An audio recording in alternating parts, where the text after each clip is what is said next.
우리는 대출을 받아가지고 1순위 하나은행에 있고 2순위 우리은행에 대출을 받았네. 이 사람 사업자니까. 그리고 3순위로 요청을 하는 거예요. 33억을. 아니면은 다른 걸 다 갚고 1순위로 한다든지. 그래서 여기 보면은 가압류, 압류 이거를 전부 다 말소하면서 같이 들어가는 거죠. 72법칙이라는 게 있는데 여러분들이 자산이 2배로 늘어나는 게 72법칙이에요. 지금 금리가 3%라면 72로 나누면 24년이 걸리는 거예요. 1억 원이 2억 원이 되기까지. 근데 이 방법으로 가면 4년이면 여러분 자산이 2배로 늘어나요. 4년에서 이자를 재투자를 할 경우에. 자, 이거는 13억 5천짜리 있어요. 13억 5천. 서울 성동 옥수동에 있는 거. 월이자 13억 투자하고 월 2,025만 원. 이것도 동시진행 열어서 이렇게 보니까 수입이 더 많이 나오는 경우도 있고, 질권대출도 이렇게 있어요. 지금 많은 정부 정책이 변하고 있는데 그 정부 정책이 강화되면 강화될수록 GPL은 더 많이 나와요. 무슨 말이냐면은 지금 서울은 9억 원 초과는 40%, 9억 원까지 40%, 9억 원 초과는 20%밖에 대출이 안 돼요. 더군다나 매매나 임대사업자가 있는 경우는 대출이 안 돼요. 근데 우리는 신용이라든지 소득이라든지 이런 거 별로 안 봐요. 그냥 담보 비율, 담보만 보고 대출을 해주는 거니까. 그러니까 정부 규제가 강하면 강할수록 GPL 물건이 더 많이 나온다. 오늘 그 신문을 보니까 공시지가 1억 원 미만은 1가구 2주택에 딱 안 된다고 그러니까 엄청나게 가격이 오르고 있어요. 지금 공시지가 이런 게 다 정부 정책에 따라서 사람들이 움직이기 때문에 가격 변동이 있는 거죠.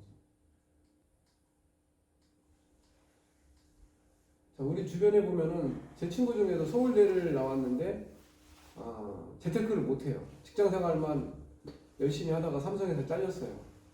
지금 젊은 나이에 할 일이 없어 굉장히 고민하고 있어요. 스트레스가. 근데 이 친구가 처음에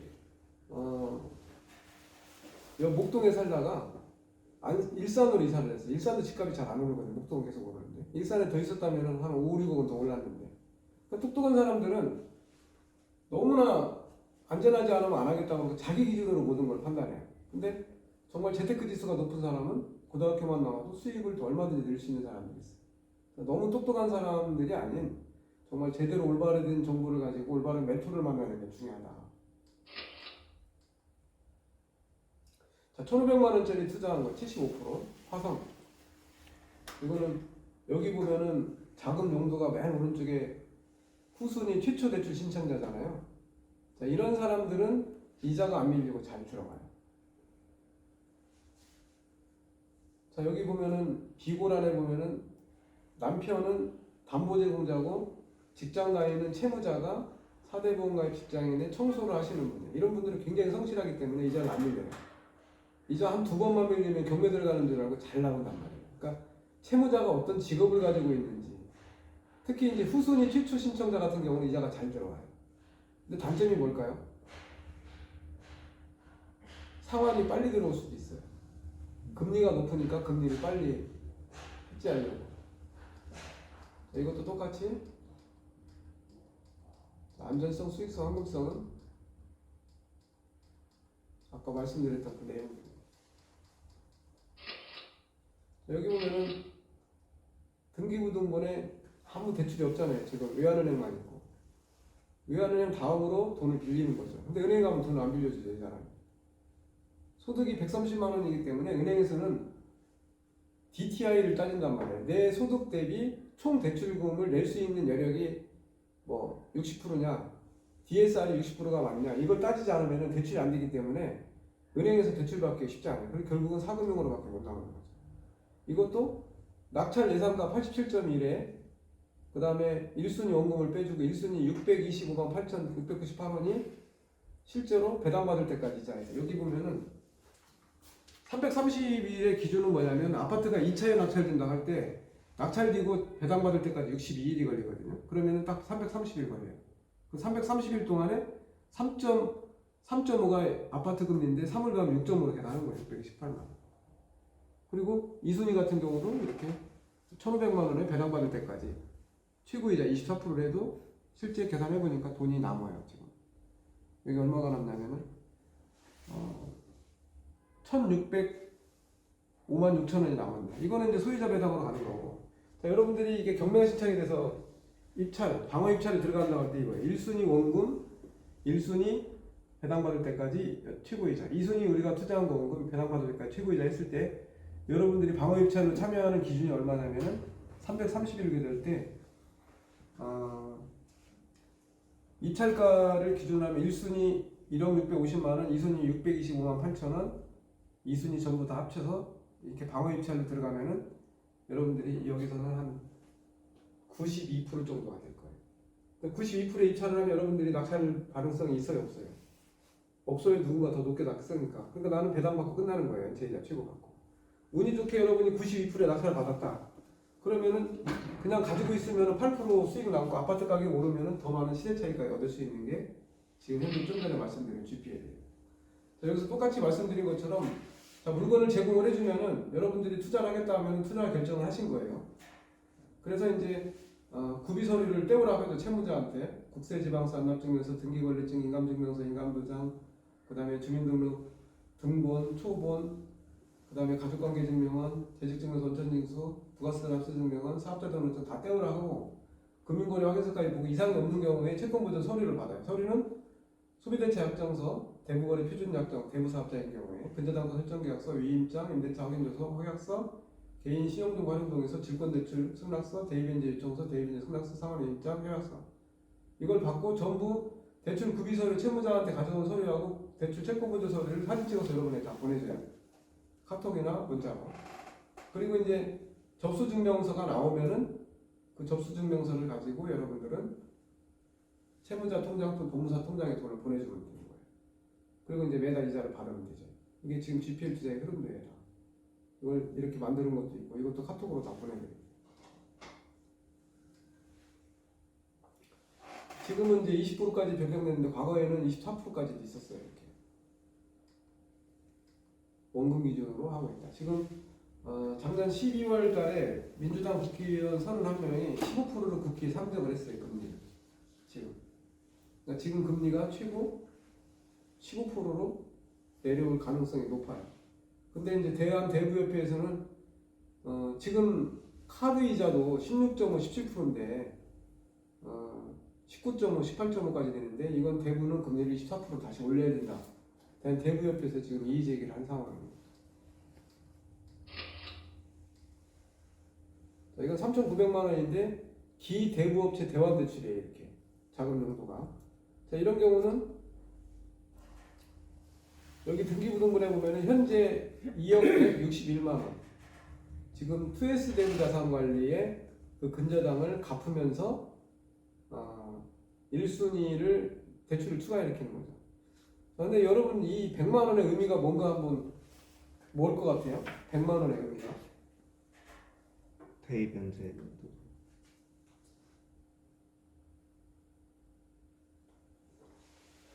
채권 취급은 왜 100만 원밖에 안 났죠? 채권 대출하려고. 위에 거 빼서 대입 연재에서 빼서. 맞아, 대입 연재. 그럴 수도 있겠지만 이 GPL 투자의 용도가 100만 원이에요. 그리고 100만 원 투자하면 24%를 받아요. 100만 원 투자를 하고 24% 받는데 이 100만 원짜리는 상환이 잘 안 들어와요. 그 100만 원짜리 투자도 있어요, 지금. 근데 100만 원짜리 투자는 이런 게 있지만 제가 안 받았죠, 그냥. 그리고 여기 보면은 주식회사 하나은행, 이제 KB 하나은행으로 바뀌었죠. 이게 지금 원금이 상환이 되고 있다. 원금이 상환이 되고 있으니까 후순위권자가 안전하죠. 그래서 지금 우리가 안전하게 하는 거예요. 여기도 보면은 똑같이 1순위 원금, 1순위 11개월치 이자, 그 다음에 2순위 원금, 2순위 11개월치 다 이자를 제하고도 509만 4천 원이 잉여금이 배당이 남아요.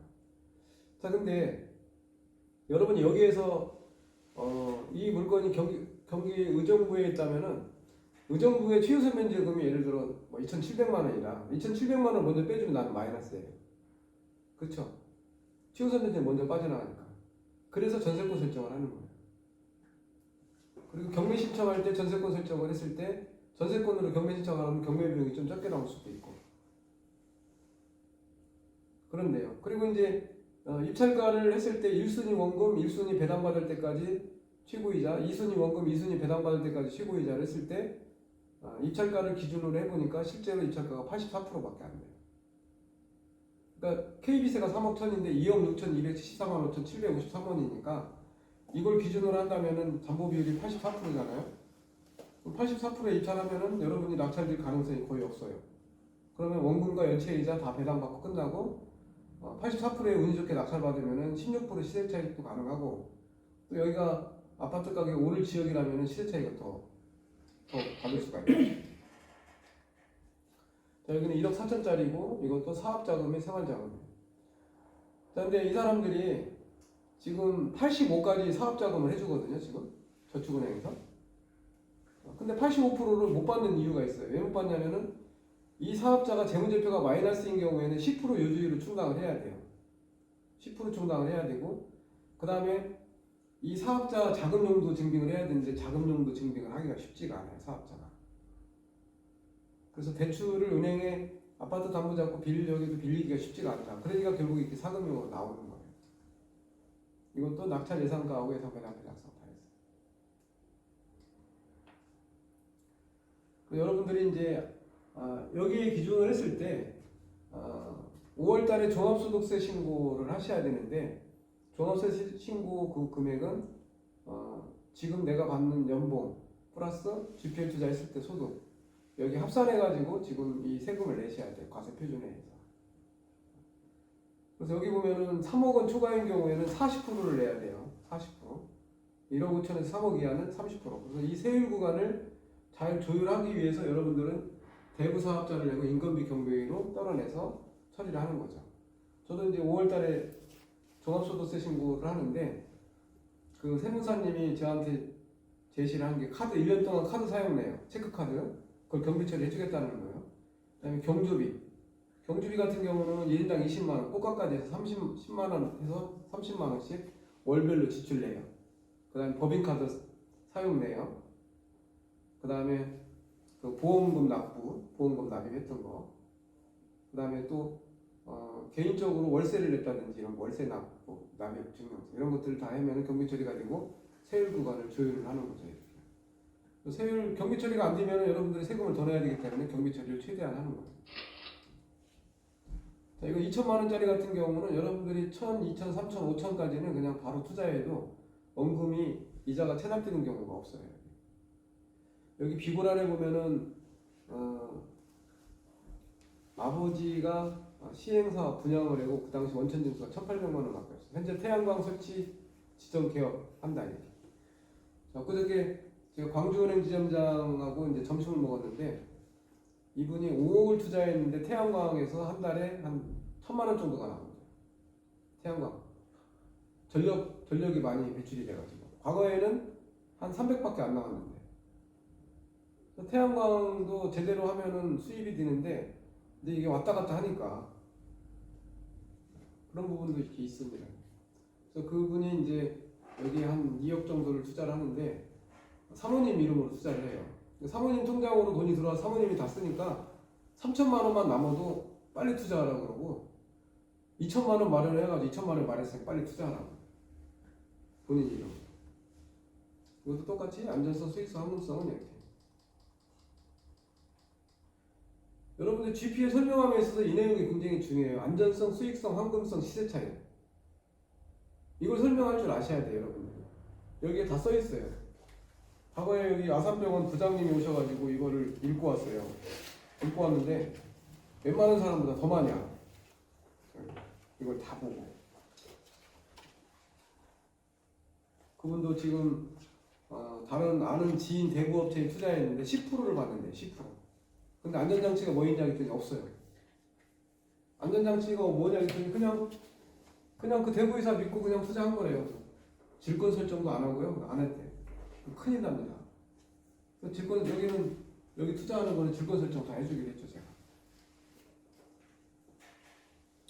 여기도 보면 후순위 최초 신청자 교부생명에 원금이 상환되고 있죠. 낙찰 예상가 예산 배당표 작성하니까 소유자한테 배당받는 게 1,138만 원. 그 다음에 입찰가는 78%예요. 78% 내가 낙찰될 가능성 거의 없죠. 5천만 원 투자하고 22, 24 이것도 똑같이. 자, 이거는 1억 5천 투자하고 19% 지금 20%까지니까 4억 3천. 자, 이 사람 같은 경우는 채무자가 연봉이 1억 2천이 대우건설에 근무 중이에요. 자, 이런 사람은 80%가 넘어도 돼요. 직장 다니고 있고 직장이 탄탄하니까. 이 사람이 이제 한 번도 안 밀리죠. 더군다나 퇴계원역 바로 앞에 있어요. 지금 남양주에서 서울까지 15분 20분 거리예요. 지하철로. 그러니까 거의 서울과 인접해 있다고 보시면 되죠. 그래서 이런 부분은 담보 비율이 좀 높아도 직장이 튼튼하니까 이렇게 해줘도 된다. 이거 보면은 두 개를 상환해서 추가 대출 받. 그러니까 1순위 제1은행 거를 갚으면서 전세권 1억 설정하고 2순위 상환 처리 후에 5천만 원 추가 대출하는데 돈이 부족한 거죠. 자, 여기서 전세권 설정을 하는데 3억 원의 전세권에 대해서는 반드시 사인을 받고 인감증 첨부를 해야 돼요. 그렇지 않으면 여러분 투자를 하면 안 돼요. 그래서 월세나 전세권이 있는 것들은 지금 GPL 투자에서 원금이 손실난 경우는 없었는데 원금 손실난 경우는 딱 이거예요. 대출 사기 받은 거. 예를 들어 1,060만 원이랑 월세라고 1순위 아파트라고 해서 1억 3천 투자했는데 1,060이 아니라 전세가 1억 3천 있었어요. 경매 들어가면 계속 각하당하는 거예요. 경매 신청자가 받을 게 없으니까. 그래서 경매 신청권자가 못 받는 경우가 딱 그런 사기를 맞은 경우가 있었어요. 자, 그러면 여러분 어떻게 되는? 만약에 대부사업자가 전세권 확인을 해야 되는데 안 했어. 그리고 여러분은 전세권 그 대부사업자 믿고 투자를 했어. 그래서 소송으로 가야 되는데 소송 판결이 최근에 나왔어. 판결이 어떻게 나올까요? 자서를 받는 사람이 임대차 조사를 안 했어. 임대차는 월세로 했는데 실제로는 전세권이 있었어. 경매 신청하니까 계속 각하당해. 신청권자가 받을 게 없다고. 그래서 이 사람이 대부사업자를 상대로 소송을 했어요. 소송을 했는데 법원 판결이 나왔어요. 어떻게 나왔을까요? 대부업자가 지불하라고 그래. 대부업자에게 지불하라고. 대부업자는 변호사 선임해가지고 계속 들이밀었어요. 나는 투자금으로 받은 거다. 그래서 판결이 50대 50으로 나왔어요.